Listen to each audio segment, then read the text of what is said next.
Olá! Vamos à nossa sexta aula e o assunto hoje é a estrutura do texto do tipo dissertativo argumentativo. É muito comum nós ouvirmos dizer que o texto do tipo dissertativo argumentativo precisa apresentar 4 parágrafos. O primeiro com a introdução, o segundo e o terceiro com o desenvolvimento e o quarto com a conclusão. Eu, particularmente, não gosto dessa forma engessada de pensar o texto com relação aos seus parágrafos. Eu sei que o texto ele é coesão, coerência, argumentação, intertextualidade, situacionalidade, informatividade, e ele é também criação. É o momento em que o autor coloca ali no papel a sua imaginação. Agora, de uma coisa vocês podem ter certeza. O texto do tipo dissertativo argumentativo, ele precisa sim conter introdução, desenvolvimento e conclusão. E nós vamos mostrar a vocês o que vocês devem colocar na introdução, no desenvolvimento e também na conclusão. Vamos dar uma olhadinha. Aqui nós temos uma estrutura textual que atende muito bem às exigências do Enem, com introdução, desenvolvimento e conclusão. Na introdução nós temos assunto, problema e tese. O assunto é aquilo sobre o qual o autor vai falar. O problema, como já sugere, é o problema presente no assunto, e a tese é o ponto de vista do autor sobre o problema. No desenvolvimento, nós temos a análise e o argumento.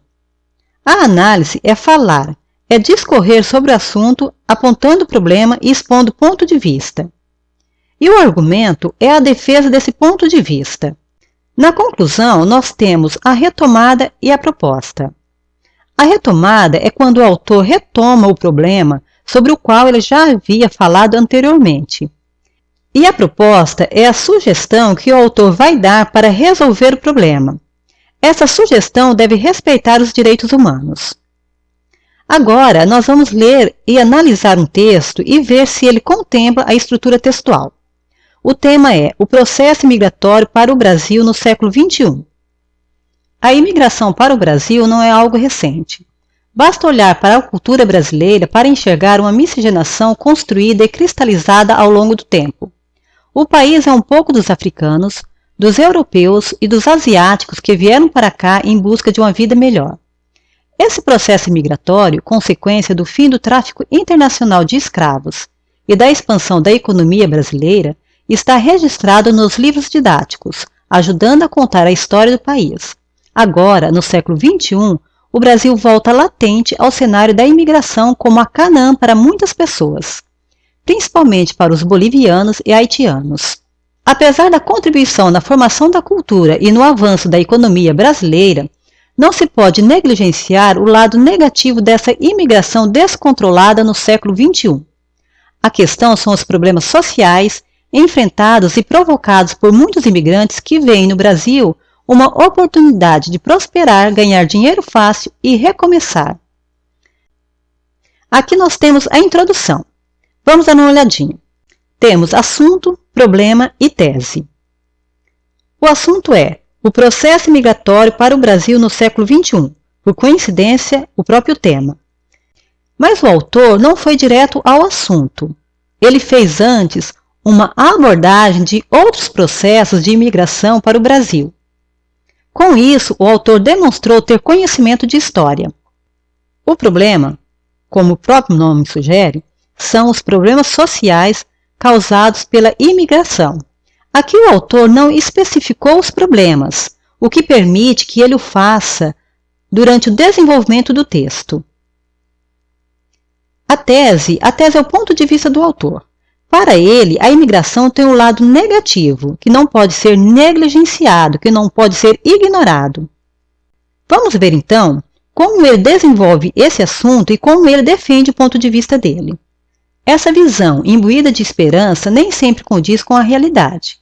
pois a inserção dessas pessoas no mercado de trabalho se esbarra na diferença de idioma, na falta de oferta de emprego e na falta de qualificação profissional. Desempregados, os imigrantes acabam ficando sem moradia, sem alimentação e vulneráveis a doenças. Engrossam assim o número de marginalizados em nosso país. O autor apresentou os problemas sociais e defendeu o ponto de vista dele por meio da causa e consequência. Olhem só. O autor considera a falta de oferta de emprego, a falta de qualificação profissional e também a diferença de idioma como causas de desemprego. Logo assim, o desemprego passa a ser a consequência da falta de oferta de emprego, da falta de qualificação profissional e também da diferença de idioma. Logo em seguida, o autor considera o desemprego a causa da falta de moradia e da falta de alimentação. Logo, a falta de moradia e a falta de alimentação são consequências do desemprego. A falta de moradia e a falta de alimentação agora passam a ser as causas da marginalização. Continuemos. O desemprego não é o único problema. Por incrível que pareça, o emprego também tem seu lado maléfico. Por causa da falta de qualificação, quando os imigrantes encontram uma ocupação, podemos considerá-la um subemprego, pois os direitos trabalhistas conquistados pelo povo brasileiro e assegurados por leis não se estende, na maioria dos casos, a eles. Surge assim uma mão de obra análoga à mão de obra escrava. E o autor continua apresentando os problemas e usando a causa e consequência. Olhem só, a falta de qualificação profissional é a causa do subemprego. Logo, o subemprego é a consequência dessa falta de qualificação profissional. Logo em seguida, o subemprego passa a ser a causa da mão de obra análoga à mão de obra escrava. Continuemos.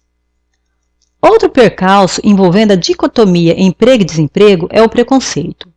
Por pensar que podem perder a vaga de emprego para os imigrantes, muitos brasileiros os rejeitam. Uma visão sem embasamento, nem por isso desprezível, pois começa assim uma xenofobia velada. Olhem só. Pensar que os imigrantes são concorrentes no mercado de trabalho causa a rejeição. Logo, a rejeição é a consequência desse pensar. Logo em seguida, a rejeição passa a ser a causa da xenofobia velada. Continuemos a leitura. Desemprego, fome, trabalho escravo e xenofobia são apenas alguns dos problemas sociais causados pela imigração descontrolada. O governo precisa sim ser ativo, controlar a imigração e cuidar dos que já estão em território brasileiro. No primeiro caso, reforçar a segurança nas fronteiras e coibir a ação de coiotes são medidas necessárias. No segundo, alojar esses imigrantes em albergues decentes, ensiná-los a língua portuguesa, incluí-los em programas sociais e encaminhá-los ao mercado de trabalho, concedendo inclusive incentivos fiscais à empresa que contratá-los, são medidas eficientes. Dessa forma, o Brasil poderá não ser o país das grandes conquistas, mas será o país do respeito aos direitos humanos. E aqui nós temos, então, a conclusão do texto. O autor faz, então, uma retomada dos problemas sobre os quais ele já havia discorrido. Então, ele retoma desemprego, fome, trabalho escravo e xenofobia. E ele sugere também duas formas de intervenção. A primeira é no sentido de controlar a imigração. Para isso, deve aumentar a fiscalização nas fronteiras e coibir a ação dos coiotes. E a segunda é no sentido de proteger os imigrantes que já estão aqui. Para isso, é preciso alojá-los em albergues, ensiná-los a língua portuguesa, incluí-los em programas sociais e encaminhá-los ao mercado de trabalho. Como nós podemos observar, o texto está bem estruturado e apresenta coesão, coerência e argumentação. E assim nós encerramos a nossa 6ª aula. E eu quero deixar bem claro a vocês algumas questões. O texto do tipo dissertativo argumentativo, ele precisa ter introdução, desenvolvimento e conclusão. Lembre-se sempre, vocês terão apenas 30 linhas para desenvolver o texto de vocês. Então, pense antes de escrever. O texto ele começa aqui, é na cabeça, é no pensamento. Vejam como vocês vão apresentar o assunto. Quais são os problemas, ou então o problema que vocês vão apontar? Qual é o ponto de vista de vocês em relação a esse problema? Pensem também como vocês vão desenvolver os argumentos em favor do ponto de vista de vocês. Vocês vão usar o quê? Causa e consequência? Vocês vão usar citação, ilustração? Tenham essas coisas em mente já. E como vocês vão concluir o texto de vocês? Lembre-se sempre, o Enem pede que vocês sugiram uma intervenção social que respeite os direitos humanos.